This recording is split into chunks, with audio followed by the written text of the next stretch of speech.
Glory to God the Father and Son Yeshua Mashiach. Exodus chapter 18. Preserved from disorder. Now Yitro the priest of Midian, Moshe's father-in-law, heard about all that God had done for Moshe and for Israel his people, how Adonai had brought Israel out of Egypt. After Moshe had sent away his wife Zipporah and her 2 sons, Yitro Moshe's father-in-law had taken him back. The name of the one son was Gershom, for Moshe had said, I have been a foreigner in a foreign land. The name of the other was Eliezer, my God helps, because the God of my father helped me by rescuing me from Pharaoh's sword. Yitro Moshe's father-in-law brought Moshe's sons and wife to him in the desert where he was encamped, at the mountain of God.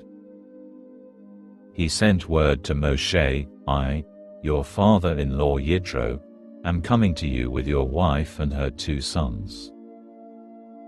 Moshe went out to meet his father-in-law, prostrated himself and kissed him. Then, after inquiring of each other's welfare, they entered the tent. Moshe told his father-in-law all that Adonai had done to Pharaoh and the Egyptians for Israel's sake, all the hardships they had suffered while traveling and how Adonai had rescued them. Yitro rejoiced over all the good that Adonai had done for Israel by rescuing them from the Egyptians. Yitro said, Blessed be Adonai, who has rescued you from the Egyptians and from Pharaoh, who has rescued the people from the harsh hand of the Egyptians. Now I know that Adonai is greater than all other gods, because he rescued those who were treated so arrogantly. Yitro Moshe's father-in-law brought a burnt offering and sacrifices to God, and Aharon came with all the leaders of Israel to share the meal before God with Moshe's father-in-law. The following day Moshe sat to settle disputes for the people, while the people stood around Moshe from morning till evening. When Moshe's father-in-law saw all that he was doing to the people, he said, What is this that you are doing to the people? Why do you sit there alone, with all the people standing around you from morning till evening? Moshe answered his father-in-law, It's because the people come to me seeking God's guidance. Whenever they have a dispute, it comes to me. I judge between one person and another, and I explain to them God's laws and teachings. Moshe's father-in-law said to him, What you are doing isn't good. You will certainly wear yourself out, and not only yourself, but these people here with you as well. It's too much for you. You can't do it alone, by yourself.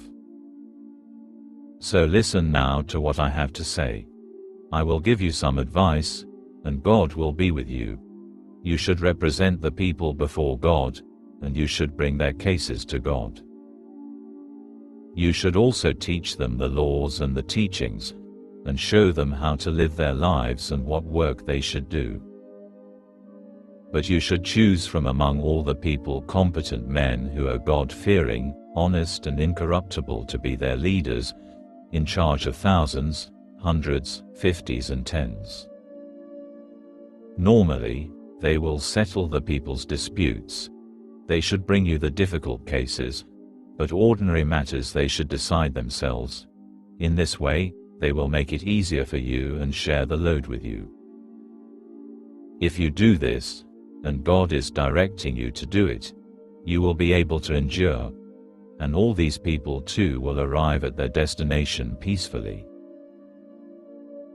Moshe paid attention to his father-in-law's counsel and did everything he said. Moshe chose competent men from all Israel and made them heads over the people, in charge of thousands, hundreds, 50s and 10s. As a general rule, they settled the people's disputes. The difficult cases they brought to Moshe, but every simple matter they decided themselves. Then Moshe let his father-in-law leave, and he went off to his own country.